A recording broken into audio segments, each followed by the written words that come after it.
Nous sommes soldats, combattants pour crier sur le nom de Jésus, nous conquérons.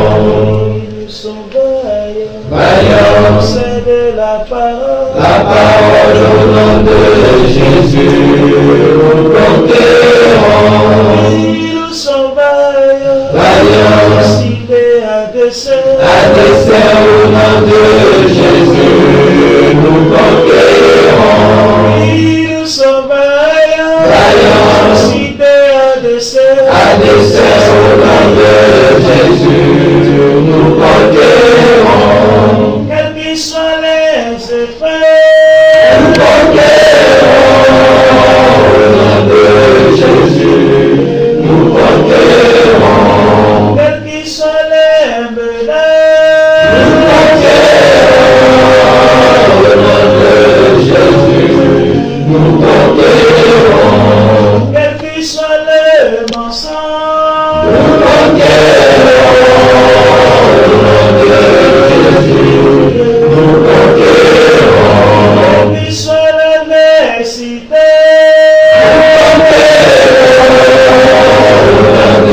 Jésus, nous conquérons. nous sommes vaillants, ciblés à dessein Au nom de Jésus, nous conquérons. Nous sommes vaillants, ciblés à dessein Au nom de Jésus, nous conquérons. Nous sommes vaillants, c'est de la parole Au nom de Jésus, nous conquérons. Nous sommes vaillants, ciblés à dessein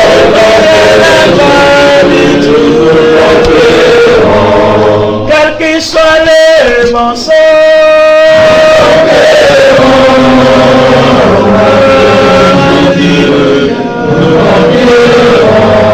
quels que soient les menaces,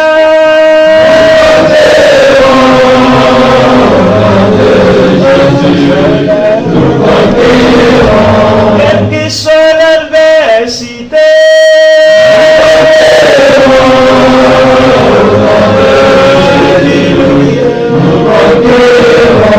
quelles que soient les persécutions,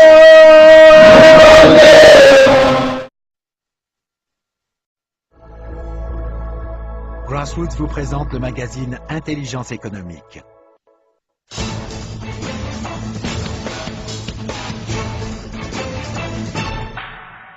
Bienvenue dans le journal de l'intelligence économique.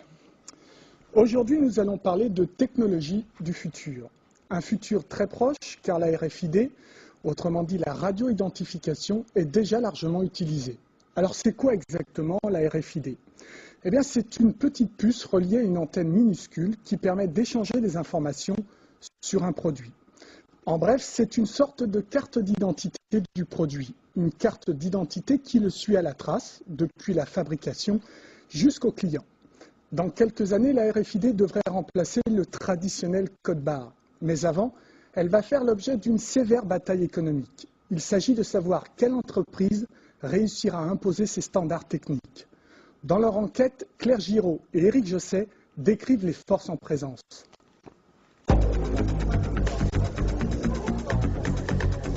La Radio Frequency Identification, plus connue sous l'acronyme RFID, ou plus simplement en français la radio-identification.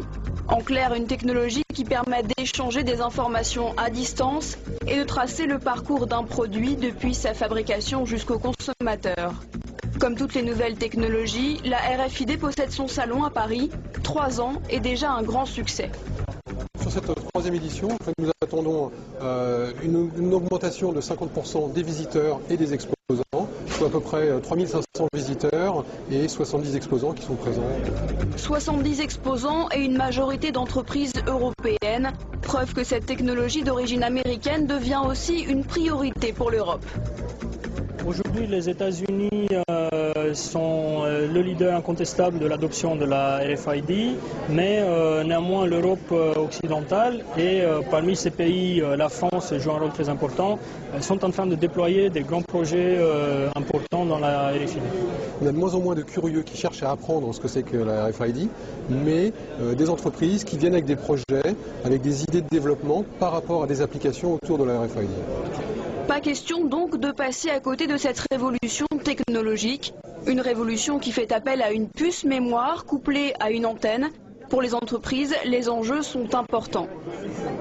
Les avantages de la technologie RFID sont d'abord de permettre d'automatiser des tâches très fastidieuses, de prise d'inventaire, de contrôle d'expédition, de contrôle de réception, et en plus permet d'effectuer toutes ces opérations sans avoir par exemple à ouvrir un colis.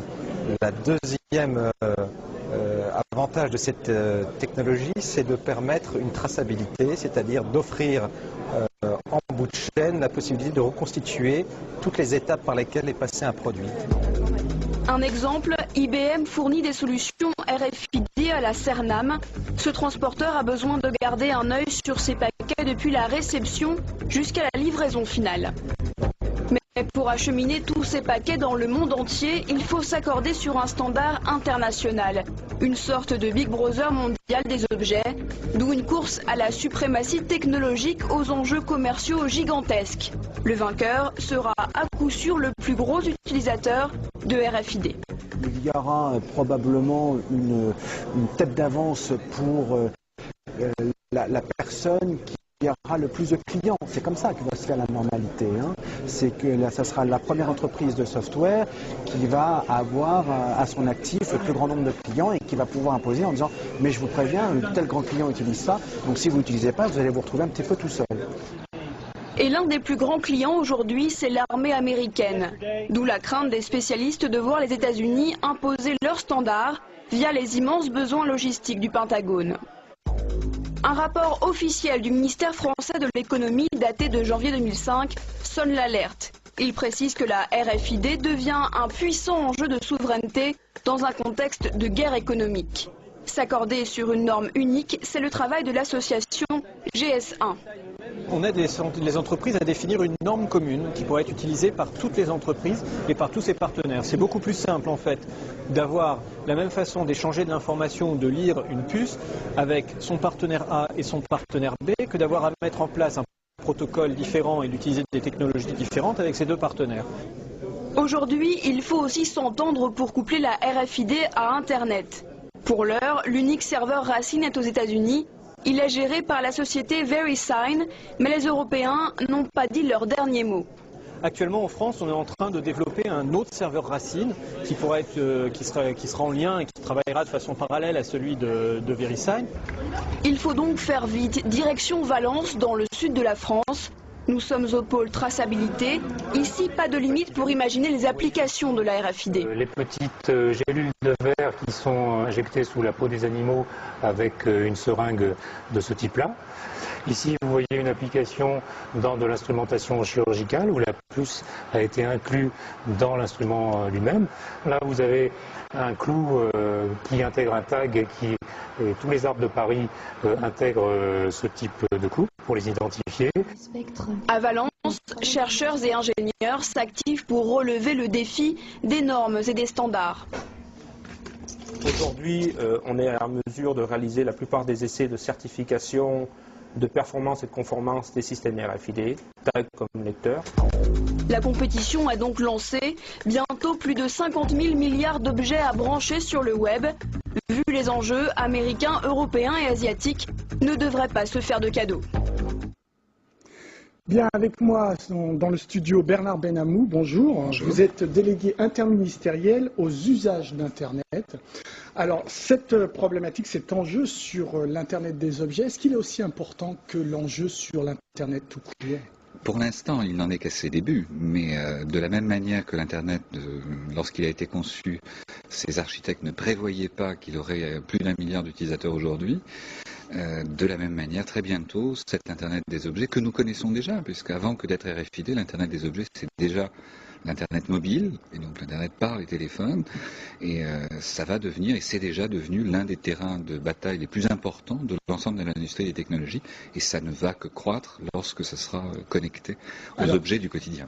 L'Internet, à l'origine, c'est la DARPA, c'est un centre de recherche de l'armée. À la toute origine, les crédits de fonctionnement des toutes premières expériences étaient effectivement financés sur des crédits militaires, et par la suite, ça s'est émancipé donc de la tutelle, je dirais, militaire, pour devenir effectivement l'Internet de recherche de l'ensemble des laboratoires dans le monde, pour après effectivement connaître le succès que l'on a connu, surtout avec la création du web en Europe par un chercheur européen, britannique, Tim Berners-Lee, au CERN à Genève.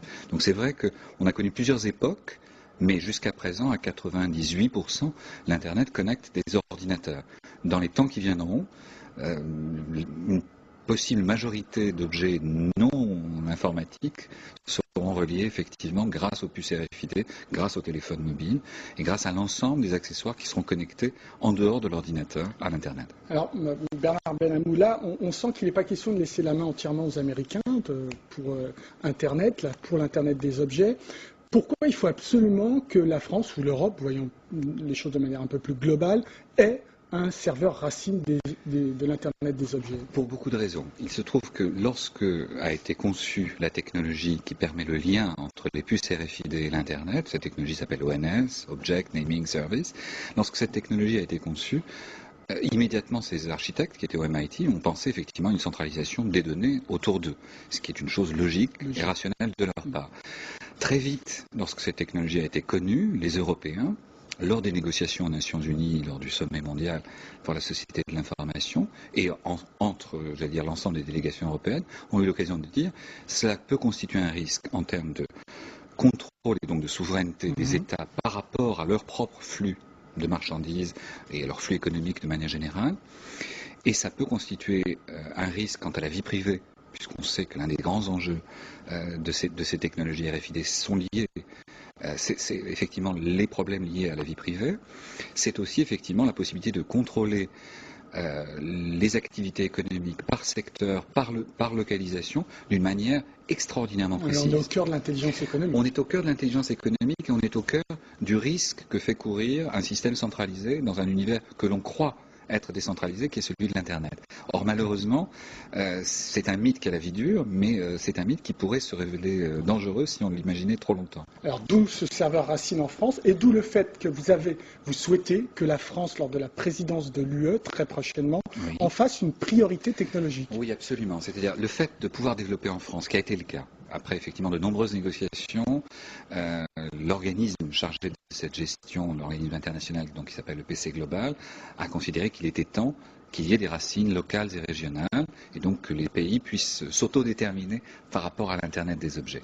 Donc cette phase ayant été accordée, maintenant nous sommes dans la phase de réalisation, c'est-à-dire que maintenant GS1, donc la branche française de gestion de cet Internet des objets, et Orange Business Services ont développé la première racine. Nous souhaitons, au sein du ministère de la Recherche, puisque ma mission se situe au sein donc, du ministère de Mme Valérie Pécresse, que cette racine devienne, j'allais dire, la racine de base pour l'ensemble des 27 pays de l'Union, parce que nous y avons un intérêt en termes de marché, d'unification du marché européen de l'Internet. Nous avons un grand marché de l'Internet mobile et donc de la mobilité qui est déjà effectivement sur pied. Nous pouvons effectivement utiliser ce marché comme l'un des leviers vers l'Internet du futur et faire en sorte que ces objets apportent toute une nouvelle génération de services aux utilisateurs de l'Internet dans les années à venir. Et ce sont ces services de géolocalisation, de proximité, qui deviendront l'une des richesses les plus grandes de l'Internet et l'une des sources de création de valeur les plus grandes dans les années à venir. Alors un mot quand même, Bernard Benamou, sur la problématique des libertés individuelles. Si la RFID fonctionne, on aura tous des petites puces accrochées un peu partout sur nos vêtements. Quelle est là la liberté individuelle de chacun? Alors, l'une des recommandations que la France a appuyé à de nombreuses reprises auprès de l'Union européenne et que considère maintenant la Commission européenne, c'est de faire en sorte que ces puces puissent être désactivables. Ou pour reprendre une expression imagée, que les utilisateurs aient droit au silence des puces. Et faire en sorte qu'ils puissent faire silence autour d'eux et non pas que ces puces, comme c'est encore le cas actuellement, puissent survivre à plusieurs générations de leurs utilisateurs puisqu'elles n'ont pas de source d'énergie pour la plupart d'entre elles et donc elles sont virtuellement immortelles. Donc l'idée, c'est faire en sorte que le contrôle revienne à ses utilisateurs, sinon le marché risque d'être déstabilisé pour longtemps. Merci Bernard Benamou d'avoir accepté de répondre à nos questions. L'émission est terminée, mais vous pouvez la retrouver avec encore plus d'informations sur france24.com. Au revoir et restez avec nous.